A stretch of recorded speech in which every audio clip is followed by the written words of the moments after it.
Hello everyone, here's Robotani from PhoneArena.com, and once again we're at the Asus booth here at Mobile World Congress 2015. Now we just showed you a quick video with the hands-on of the Asus ZenFone 2, but what we're going to do now is compare it with the previous generation device. The Asus ZenFone 1 did fairly well in India, powered by an Intel processor. It was somewhat a newer take on the budget segment. Now let's see how the ZenFone 2 compares with the first generation device. As you can see right off the bat, the ZenFone 2 is a much larger phone.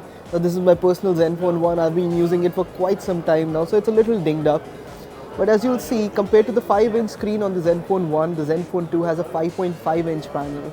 Now we're not really sure which variant will make it to India, but the one that we have right now also has a 720p display, which is the same resolution as what you found on the ZenFone 1, 720p. It doesn't really appear to be very stretched out, but sure, it's slightly blurry, so we hope that the 1080p version does make it to India. Beyond that, the screen is an improvement over the original ZenFone 1, slightly brighter, the colors are more crisper, the contrast levels are slightly higher, the viewing angles are slightly better, all of which you would expect in an evolutionary upgrade. In terms of build quality, the ZenFone 2 does appear to be slightly better. The port selection is practically the same. You have the micro USB ports at the bottom, while the 3.5mm audio jack is at the top. Now the power button on the ZenFone 1 was on the side alongside the volume rocker. This has been changed and we're not really happy with the change here. The ZenFone 2, despite being larger, has its power button at the top, and that's not really a very easy location to reach out to. You want to easily reach out to it on the side. But as you'll find out shortly, you'll know why Asus has made this change. As you'll see, there are no buttons on either side. The volume rocker too has been moved to the back in a similar fashion as to LG devices, and that was not the case on the original ZenFone. Now in a bid to make this device slimmer still, Asus decided to take the design decision where they moved both these buttons from the ZenFone 1 and shift them up to the top and to the back.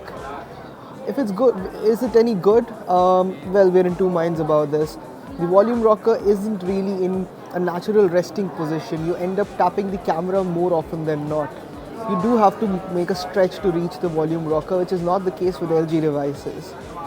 But moving on, you'll see that the camera module has also seen an upgrade from the 8 megapixel sensor on the ZenFone 1 to the 13 megapixel camera on the ZenFone 2.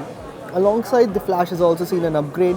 You had a single LED flash on the ZenFone 1, while the ZenFone 2 has a dual LED True Tone flash, which is guaranteed to give you slightly more natural colors even when using an LED flash, and that's not really usually the case.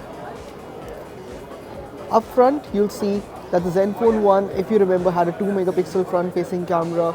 That too has seen an upgrade given the fad of taking selfies and shooting more front facing video for video chats, for example. The ZenFone 2 is equipped with a 5 megapixel front facing camera. Now internally there is an upgrade, as you would expect for sure. The ZenFone 2 is powered by a Intel quad-core Z3560 processor, while the original ZenFone 1 had the Z2560 processor. Now this was clocked at 1.6 GHz. The Asus ZenFone 2 has a processor clocked at 1.8 GHz. There are also higher clocked variants with a faster processor, as was the case on the ZenFone 1, but those variants never really came to India. Internal storage starts at 16 GB on the ZenFone 2, while the original ZenFone and the one that I have started at 8 GB. There's 2 GB of RAM on both these phones, and performance was good.